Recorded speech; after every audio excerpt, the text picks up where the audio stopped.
When it comes to corporations and when big companies make mistakes, they call it research and development. But we as individuals, as entrepreneurs, as creators, when we make mistakes, we see it as failure. And oh, I need to stop. I need to give up. But why can't we just see it as research and development? We're practicing, we're learning, we're going to continue to keep going. And really, that's what I have been working on to help me to just stay focused and to keep going, even when things don't work out and people don't like it and you don't get the results you're looking for. But just to be focused and to continue to do the work and to continue to do the research and trial and error, and knowing that it's part of the process of creation and putting something out. Are you curious about discovering ways of making your life better? Then welcome to my podcast. I'm Bob Nickman, and this is The Exploding Human.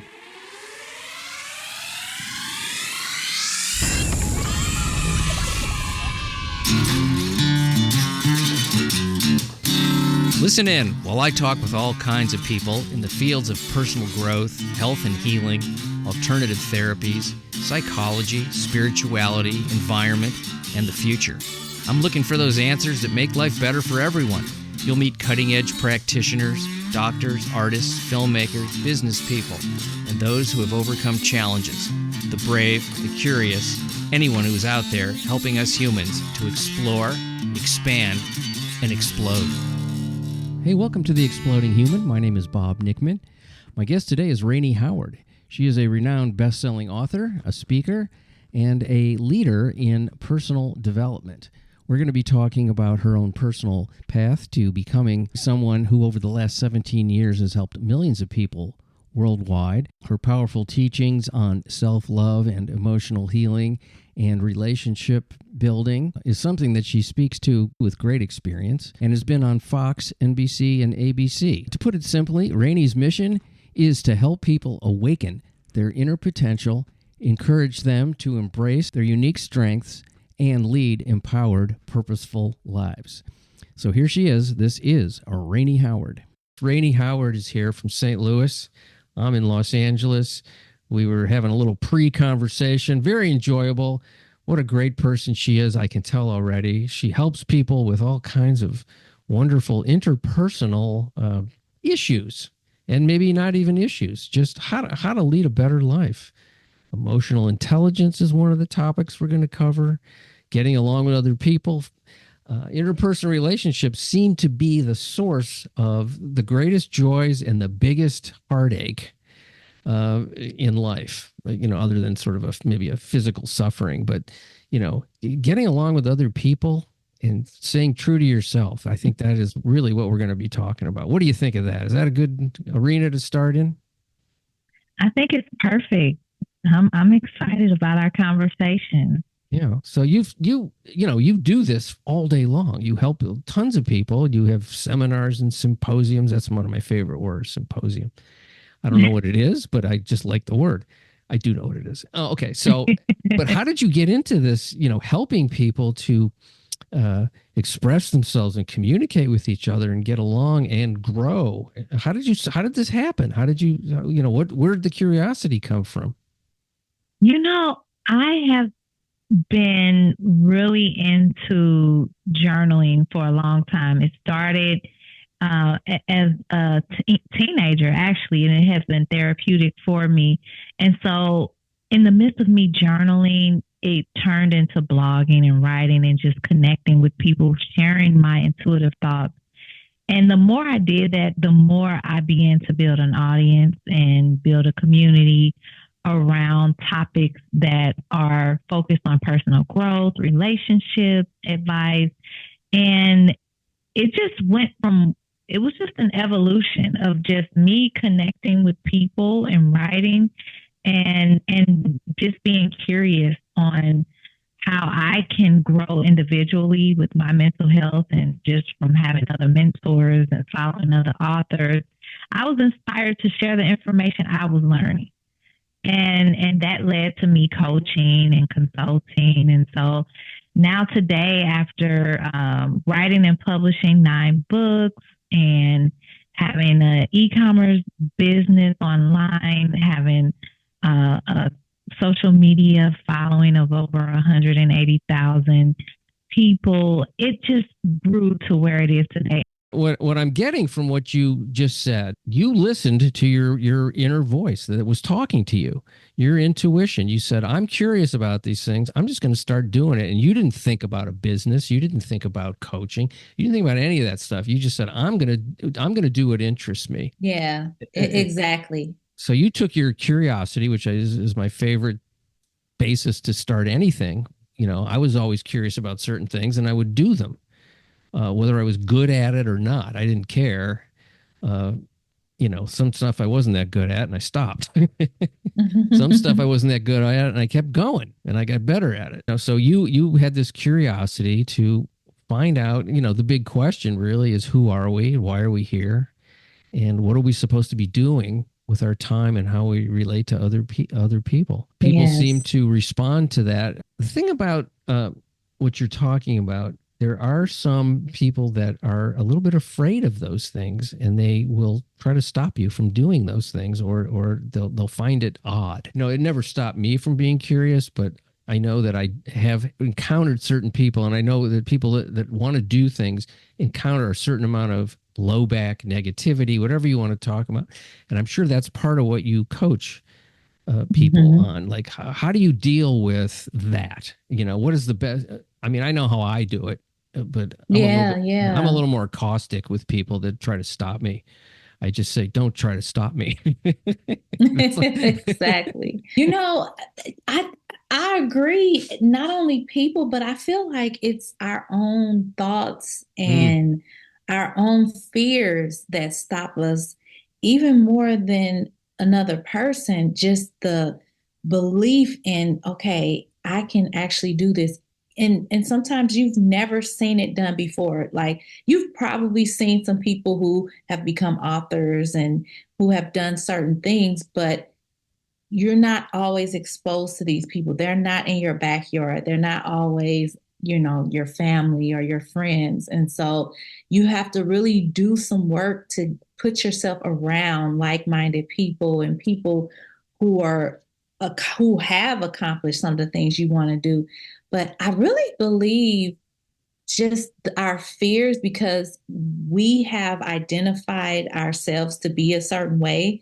And when we want to do something new, it's requiring us to have a whole new identity and belief in ourselves. So, really, one of the things with me has been just having the courage to reinvent myself each and every day and to really go after what it is I desire, you know.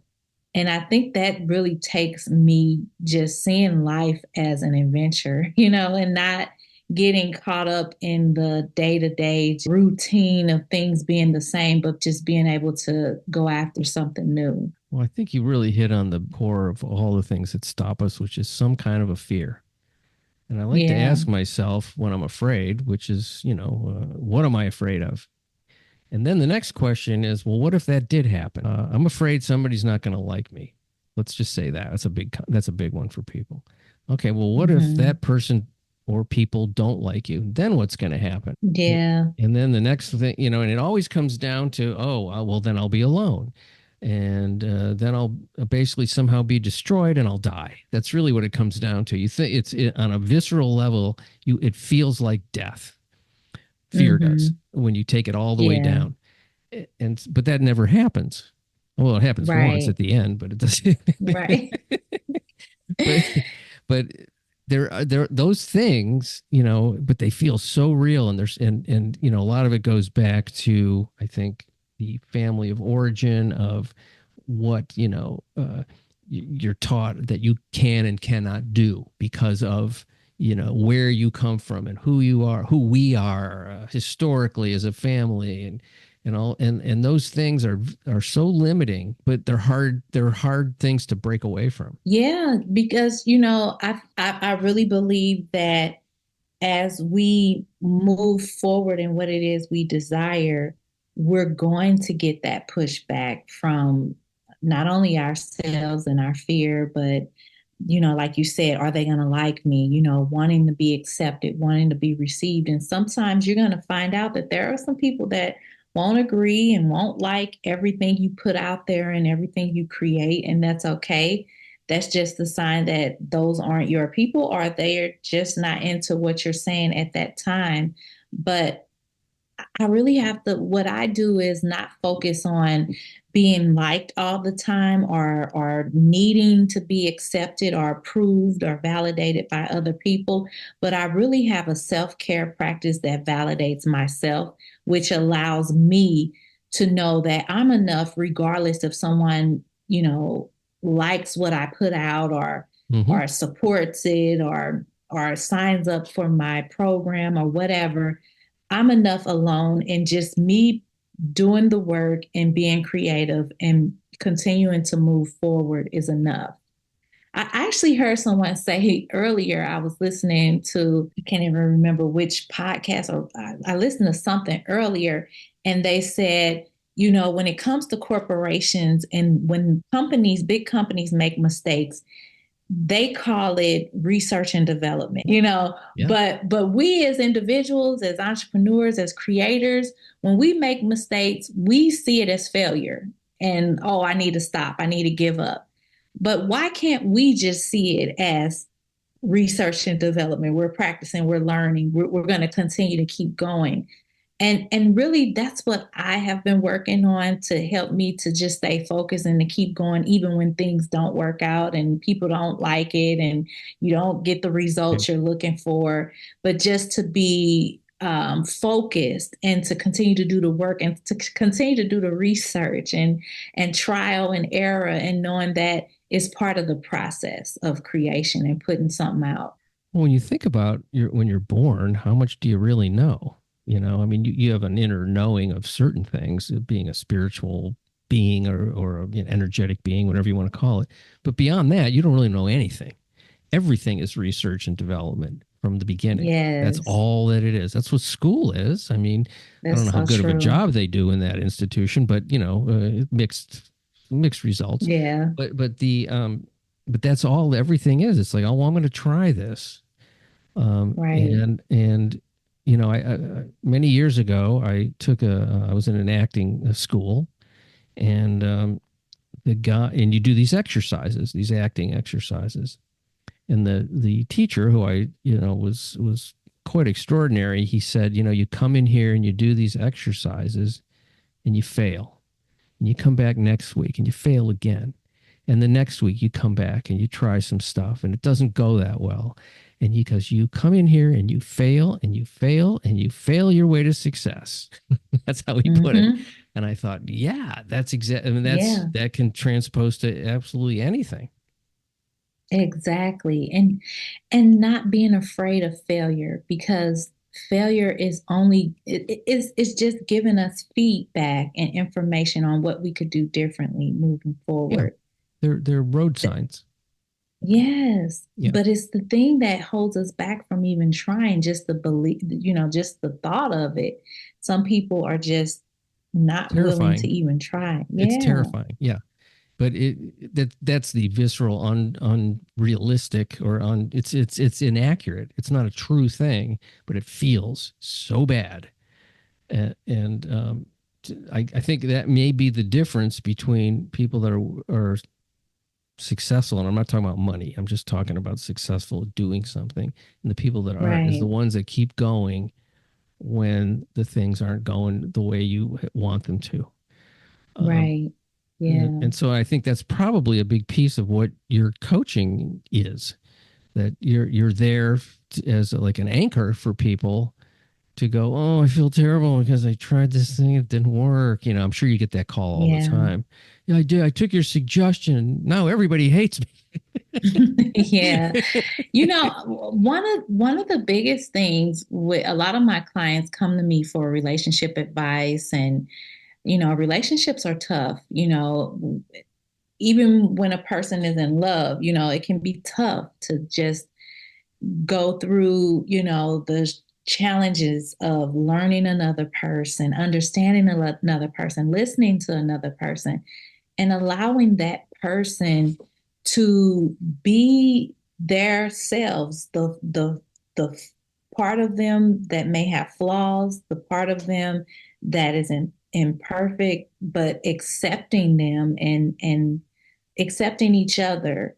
So that process, but then there's another process where you have people who are not in relationships and they're struggling with dating, and they're like, I'm done with this. I'm tired of it. It's just no good people out here anymore, and they feel Mhm. like in their world, in their view, there's no one out there for them. And so being able to coach a person in that process to say, hey, listen, just because those few dates you went on weren't right doesn't mean that there's no hope for you when it comes to relationships and love. So keep going, continue to allow yourself to be open to receive and to know that someone out there is looking for a person like you, just like you're actually looking for a person like them, and let go of all of the blocks, the emotional blocks that's stopping you from moving forward in that.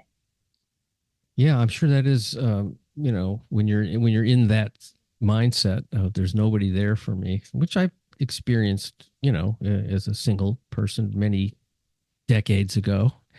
Um, Yeah. I did not like that part of that little portion of my life that was the dating portion. I wasn't good at it. I didn't like it. It didn't really suit me. It wasn't really, I guess the media would sort of make it like, oh, it's fun and this and that. To me, it was not that much fun. Um, Yeah. and at one point, I just went, well, I'm not even going to try that hard in terms of this idea of looking.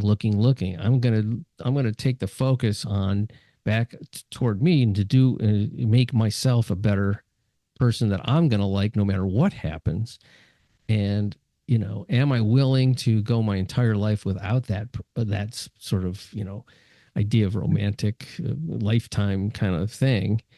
Um, and the answer was yeah. I did do that. I got to that point where it's like, well, if it doesn't happen, I'm still going to be okay. Um, Right. and and then it sort of happened without me even doing anything. It Yeah. just sort of Yeah. there was Because yeah. Go ahead. usually that's the thing. The large desire for something can also create a big resistance of Mm, pushing it away. And you just described just you getting in that place of flow and allowing and just being, aligned with what's best for your life and being okay with your life, whether you're with a person or without a person. And it's something that you said that because that's really a big part of the process of attracting and being in that right relationship is just knowing that you are enough as a whole first and foremost, and you don't have a lack or a need of anything. And so when you realize that you are enough, you are abundantly blessed, and you can just align with and connect with what is connected and aligned with you, it really works out better that way. Whether it's relationships or business mm. opportunities, it really happens that way. I think all of the force and pressure, chasing and really wanting something to be, is what actually pushes it away. And there's a concept that's to me is it's unrealistic and a little bit destructive in a way. It's the happily ever after idea. Like I'm going to meet this magical person that doesn't really exist Yes. because no one is all that magical. Um, my opinion. I Yeah. mean, we're flawed. Hey, We're all flawed, and right. and and that there's not going to be any sort of or very little conflict or very little trouble or difficulties or Right. and that's what life is. It's a lot of struggles and it's a lot of sort of figuring out how do you stay true to yourself and compromise and a lot really it's a lot of compromise. You've been married a long time. Yes. It's a lot of Yeah. it's a lot of compromise and going well I want this person to be a certain way but they're not. They're the way I want Exactly. them to be. Let's say the percentage is high. Let's say it's really high. It usually is. If you're going to be with somebody, it's got to be a certain level. But there's always a couple, two, three, 100 things that you don't like. Yeah, Because yes. I had somebody on this show last year, and she was a therapist. She says, one of the things I had to learn was that everyone is annoying. She goes, including myself. Right. I listen and being okay. See, I believe the problem is we've been fed this imagery of romance and the way that it should be and it's supposed to be and look and feel so perfect when that's a fantasy, it's a fairy tale. And the truth is, relationships, like anything, require commitment, dedication, and working on it. It's not something that just happens magically. And all you have to do is just wave your wand Yeah. and abracadabra, there you go with the wedding and happily ever after. It's a fairy tale. And I believe so many people believe in that one and only soulmate. And that's what they're looking for. And they're presented some amazing people who could be great in a relationship with them. But that one thing that's off, they'll just say, oh no, I can't talk to I was just thinking it. about this friend of mine way back, many years ago. She was complaining about all the guys that this guy wasn't good looking enough, and this guy was too this, and that wasn't enough of that. And she had a list of things, and I go, well, what's so great about you? Are you that amazing that these requirements need to be met by And she started Yes. laughing. She goes, I know, I'm not really great. It wasn't even that negative. It was just, but it was just, we were That's laughing about it true. because it was so one-sided, really, self-centered, really is what it came down to. um and I think most of us think about ourselves all day long and not so much outwardly about how can I be of service to someone. I'm not talking about anything other than just being aware that somebody might not be you and might not think the way you do. There are people out there waiting and they're like waiting, like I'm just waiting for God to send me my person. And they believe that. And it's like, okay, instead of just waiting on the perfect person or some of the women that I coach, I say, instead of waiting on Mr. Right, become Mrs. Right. Focus on becoming Mrs. Right. And you will align and attract Mr. Right when you're ready and aligned for that. And so, yeah, it's like you're waiting for the person to come and rescue you instead of you just being the person, to rescue yourself and to be available for that compatibility. Yeah. It's okay, ladies, to buy yourself flowers. It is. I love it. Yes. So you work mostly with women, I'm assuming, but maybe not. I know you do Yeah, corporations and mainly I do, but I do work with men as well. A lot of clients also come to me because I've written and published 9 books, and they're looking for advice as far as publishing and oh, okay. entrepreneurship. I've been an entrepreneur for over 16 years now, and I've had several businesses in for profit, and I had a nonprofit business that. Um, I end up transitioning from and just allowing another board team to take that over. So, yeah, so just that advice as well as the relationship advice that I enjoy talking about on the podcast and my YouTube channel. What do you think the biggest obstacle is for men as opposed to, or women as opposed to men? Do you see some big differences in the things that are holding people back?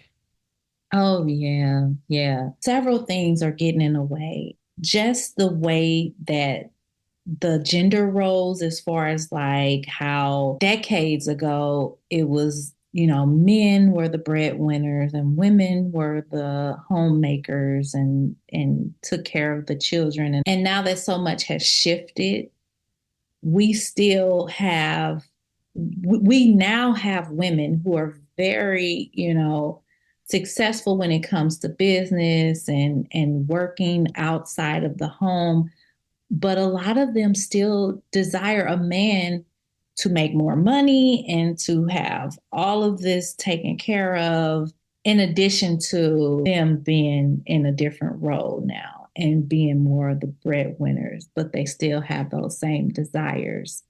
So there are a lot of successful women who are like thriving on their success and like, oh, I have this degree, I have this, title and job. And then you have them depending on a man to be able to still perform at that level. But then the man is seeking the submission and femininity and subtleness, and they're not always looking for a woman to be a high earner. And it's okay if she is, but that's not always what a man is looking for. I think the gender roles are getting in the way of a lot of things and just how society has changed. Yeah, I think about that a lot, and I'm wondering how much of it is this sort of society gender roles, and how much of it is actual biology, where Yeah. there is a I know some men are threatened by powerful, successful women. I don't happen to be one of those people, but there are plenty of men don't like that. They find it emasculating in some way. Yeah, it can create some insecurity in some men, but then at the same time, the woman is thriving at that, and she's like, that is like her number one. I remember speaking to a young lady, coaching a young lady years ago, and she said she had just graduated from college. She was starting in her career, and she said, I don't want to get married until I have my own house, my own car, and my own, like, she was just naming all these things that she needed to have first Yeah. before she could even be in a relationship and think about marriage. And I asked her that. I'm like, why is that important? Like, that is now a goal for many women. It's like, I want to first have this house, this, that financially, and then I'll think about a marriage. Mm-hmm. But then it's like, once you're at that point, yeah, you can still, be in a relationship and have a marriage. But what is it psychology going? What is your psychology where you feel that you need that first and that you are not even open for a serious relationship that may lead to marriage until you have all of those things? There's some sort of a fear of not of being financially dependent on someone, and if that falls apart, then I'm really screwed. I think, Yeah. and Yeah. I would sort of wonder what the family of origin was and what was going on there that the person thinks that way. But there are women that get that have that they really get the screws put to them after a divorce, and they don't have job skills and they have kids. It's not a Yeah. good place to be. It's not. Yeah. So Yeah. I actually understand that. I don't know to the degree that this woman was saying. It seems a little bit much, a little extreme, but it sounds like there was Right. the fear driving it. Yeah, that's exactly what, and just being in that place to say, okay, this is some work we need to do, because this is holding you back from having a relationship, that Yeah. you desire a relationship, but then you feel like, I can't do that until this. Those are some of the things Yeah. just to be able to work through. Well, it's an interesting thing, because what if, this the perfect kind of person for her relative to, perfection in itself is not always, doesn't really exist. Right. But what if this person came along and they were encouraging of her Right. dreams, whether she had Right. achieved them yet or not? That's really kind of the person you would want anyway. You build it together. And it's like, well, I'm not gonna stop you from that. It sounds great. Go for it. Exactly. Exactly. And that's the thing, being open to the person you are aligned to in that season, and wanting that support and allowing that support, and not seeing it as something like fearful, like I have to not to go this route, or I have to stop this from even happening. So you must work with people on what their belief system is, because in order to figure out what you want, you got to see where you are now. What do you actually believe, and why do you believe that, and is it valid? Because there's a lot of things I know for myself that I believe that they just weren't true, and they Yeah. didn't need to be that way. Either I learned it or I figured it out myself without any sort of Yeah. Sometimes we're not even aware of our beliefs that are driving us to make certain decisions, and the beliefs we have that actually hold us back from thriving abundantly as we desire.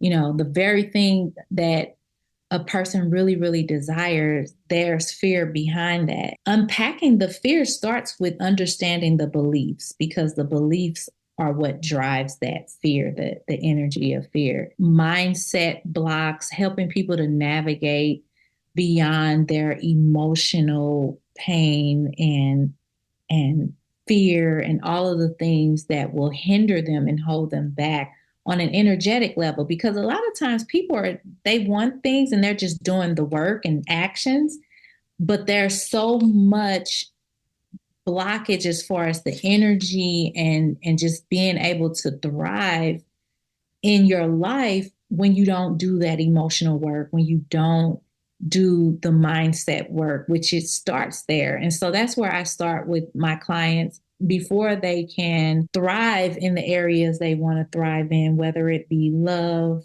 health, wealth. You start with your mindset, you start with your beliefs, your thoughts, what is driving you emotionally, and really get into the root of that before you can thrive and do the work that's necessary. Yeah, they're like invisible anchors that you're dragging around. Sometimes you can even see them, and you can't, and you're not even able to really. Like, I don't know how to get rid of this. I've felt this way my Right. whole life. Well, it's a difficult kind of a thing to look at. It's a breakthrough moment when you finally discover, wow, this is what has been holding me back. What it is invisible emotion or belief that I can work on, even though it sounds like that should be easy to get rid of. It's just a thought, but it takes work. Well, it is just a thought, but it's a thought that's been reinforced and become a habit Right. and a way of living. That's why it's hard. If it was just one thought, Yeah. one time, yeah, it would be very easy. But it's not. Right. You're carrying it in parts of your body. There's a weight in certain Yes. part. I mean, I Yes. remember being asked what I was talking to. I was doing therapy years ago, uh, and I was telling the therapist something. She goes, "Well, what part of your body is that in?" And I'd never Yeah. actually asked myself that question. And I was like, well, it's in my throat and in my Yeah. chest. There's a Yeah. weight. It's like a heavy, it feels like a black, thick heaviness there, like a Mm-hmm. something. And so then we started to look at that and what that was. And, well, and it was not an easy thing to do. When you think about carrying, literally physically, you're carrying these emotions in parts of your body. Yeah. You do feel it a lot. People in their throat and their chest, your throat's kind of like your voice has been squashed in some way, or there's Yes. tears that aren't coming out that are being held in a certain part of the body. I had a lot of stuff in my shoulders, like pain, not like pain, like I needed surgery or anything, but like a weight, Yeah. like an ache. Emotional pain. Yeah. Yeah, yeah. Even in the Mm-hmm. way that I would walk, there was a Right. defeated sort of feeling in that part of my body that I would walk a certain way that I don't walk anymore. I don't walk that way anymore. I didn't like doing the work, but I knew I had to. A lot of times you have to face childhood trauma and past fears and past emotions and things like that. And that is really something that I work with my clients on. just being willing to make the decision to do the necessary work to heal, which it takes courage. It takes a level of faith and just determination. And I was just thinking about there's another benefit to it, that when you do it, aside from your own freedom, you begin to recognize those things in other people. And so you don't take their actions personally. You realize and you can see it. Oh, that person's acting that way not because of me or the way I am. It's more about them. And there's an, if you have empathy, which is always a good thing, I think, to have some of Yeah. that, to realize, oh, this isn't some sort of this person acts this way everywhere they go. It's not just about me. Right. Yeah, you can't, that, and that's something that I work on as far as just not taking things personally, because you never know what another person is dealing with, what they're going through, how they are facing life, and what is holding them back. And we often assume that we know, or we assume that people are a certain way, but you never know, what battles they are encountering on a daily basis, with their emotions, with their mental health, or whatever. So I think that's one of the greatest lessons that I think one could just focus on, is not taking things personally, because Yeah. it's so easy to do. Unless they tell you, you're not going to know. And a person could look on the outside like they don't have anything but great stuff going on, and that's usually not the case. I mean, everyone has things they carry that are difficult. Everybody. I've never met one person that I got to know beyond, at a certain place and getting to know them, that I didn't find out something about them that was, oh, I didn't realize that you were carrying that, or that happened to you. It could be anything from, a tragedy, or parents were divorced and I never got over it, or, there's just a lot of things. And a lot of times people aren't even aware of what they're carrying. They're just going through the motions of life, and they're not even aware of the level of stress. It's become their norm. And until it's like something, they reach a certain breakthrough or a life changing situation, where then it's more like it's revealed, and they're not always aware of it. You just can't do it by yourself. It's impossible. It does help to have somebody who is much more objective about you than you can be, because you're with you all day long. So you're part psychologist in a way. I mean, but you're more on a. I do. I study a lot of mental health and psychology. What really got me there? I went through my own dark depression state in my life, and I had to learn to find my own, to become more self-aware, and to be more connected to myself, mind, body, and spirit. And I went through this time where I was so depressed. I was dealing with anxiety attacks, panic attacks. I had gained weight and didn't know like what was going on. My body was changing. I was just dealing with different health issues. I was going to doctors and professionals that didn't know how to give me answers. And it wasn't until I went on my own self-discovery journey and learned how to heal my mind, body, and spirit, and learn how to have a daily morning routine, which actually led to me writing my book, The Love Habit.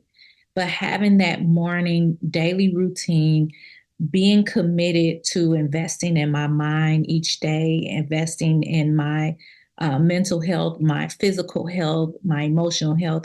And I had to have a daily investment of me in order to get to where I am, and just learn about my mindset, because actually mental health and depression was something that my grandmother and great grandmother dealt with, and my grandmother was on medication and she didn't have any answers, but just going to see her psych doctor and taking the medicine, and I was like, I can't do that. I can't just live my life on medicine, which it can be helpful to others, but I just knew with me, I didn't want to make that my life.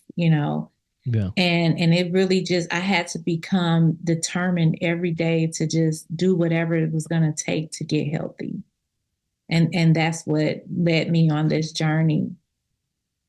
I like what you said about I went to professionals. Yeah, yeah. You know, I Sometimes mean, they don't have the answers, you know. no, it And I was, think it was something you said earlier about your inner voice. I think that is so key, to be in tune, to listen to that quiet inner voice that we all have. And people connect to that, whether it's through prayer, meditation, but journaling, however you connect with it. I think that is so important, because a lot of times we're looking for information externally when really what's going on with you is internal. And once you go in, you can really discover things about you that nobody else can tell you about you. I was thinking about all the times I was in different situations. Could even be a party, could be a Mm-hmm. social gathering, and feeling like I don't really like this, but I'm supposed to like it because it's a party. And I would just leave. Right. I would just go. I'm going to just go home and do something that I like, even if it's alone. You know, I don't feel lonely. I'm just going to Right. go do it by myself. And, I mean, I ran into difficulties because I wouldn't say goodbye. I would just leave. People, you just fucking disappeared, man. I can relate. I do extroverted things with speaking and all of that, but I love my alone time. I Yeah. can be an introvert. I enjoy my space and solitude and thinking and reading and researching and just being in my own world. So I can understand, because there are times I will be in social events and I'll feel drained because of all the energy of Oh, everybody yeah. around. Yeah. And Well, I need to that's the go and thing I think a regain lot of it. people don't realize about people that are perceived as extroverts. And I used to do stand up comedy. So I was on stage Um, in front of hundreds of people. Uh, but I have that too. I have to go away and yeah, recover. Basically, it's, you know, you if you're at all sensitive around that level of energy, you get drained. You know, you get, it gets kind of gets exactly. pulled out of you, or you feel almost attacked in a sense. Not in a Yes. necessarily a terrible way, but you just feel like I got nothing left. I got nothing left, and there's nothing wrong with being alone. And you get restored just having that space to yourself. Yeah. After this, I'm gonna cry. No, I'm kidding. Oh man, that's funny. No. uh, well, humor is a big part of my life. So, I mean, I did it for a living, but it also was before I did it for a living, and it still is. I think there's a very healing part of having a sense of humor about yourself and about this, you know, just being a human being. That's super Yeah. valuable in having a joy filled life, because without the humor, it just can get so heavy. And It's so important. I totally agree.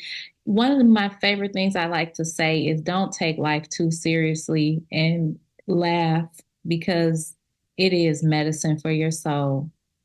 It really is. there, yeah, see, and that's an ingredient certainly that's not really even talked about in any kind of therapy. There, you don't hear that. So let's talk about your online platform, your presence, what people can get from contacting you, what they might, you know, what's the world of Yeah. Rainey Howard, and how can people Oh, contact you, and what are you offering besides this wonderful talk? you can go to my website at rainiehoward.com. I'm on social media, Facebook, Instagram, YouTube. I'm really doing a lot on YouTube these days. I have a podcast, The Rainey Howard Show. So, yeah. And my new book, The Love Habit, is a bit available anywhere books are sold. But I am just enjoying just connecting with people online, as well as um, doing more videos and podcasts on Mhm. YouTube. So Well, I yeah, watched a couple of your videos, so I enjoyed them very much. There's a lot of great topics that you're thank covering. you. Finding Mr. Right, something like that was one of them. Yeah, that's one of the new ones. Yeah, I'm working on. I've got some content I'm putting out. It's a new thing because I'm doing 5 videos a week, so it's a challenge. Oh man, But I'm making it happen. It's good not for easy, you. but 5 a week. Yeah. Oh man. Yeah, it's a new challenge that I'm on because I just have a goal and I want to really get the content out and reach the people. So Well, you yeah. got the time now that your kids are in college. I think, they're not I around. They're not know asking it. for stuff all day long. I So, do. I do. I'm enjoying this. Actually, I'm enjoying this time, this season. no, I hear you. Yeah. I get it. There's something quite relentless about raising children. It's wonderful, but also when it's sort Yes. of you're not needed to the extent that you were needed when they were little. There's a freedom Yeah. that I don't really get people like that are distraught about an empty nest. I think, like, I'm with you 100%. I am with you. People are like, "Are you going to be sad?" No, I'm enjoying this new way of life. I'm loving it. And yeah, having young adult children, that's yeah. awesome. I love it. I mean, just Yes. as simple as you can paint a room and there's not fingerprints all over the wall the next day. Yeah, exactly. Just the little things. Well, thanks so much for your Yeah. time, Rainey. What a pleasure to talk to you. And folks, you've heard all the places you can find Rainey, and I know she works with people individually. She does corporate stuff. She's a what would you call that? A bon vivant. Oh, love that. Thank you for having me, Bob. I really enjoyed this conversation and Me just being too. on your show. Best of luck to you and all your endeavors. Thank you so much. You too. Much appreciation for you folks listening to The Exploding Human. The website is theexplodinghuman.com. There's a YouTube channel where you can listen. That is The Exploding Human with Bob Nickman. Once again, I want to thank RAINIE HOWARD for being on the program. If you want to find out more, www.rainiehoward.com. Have a fantastic day. Thank you.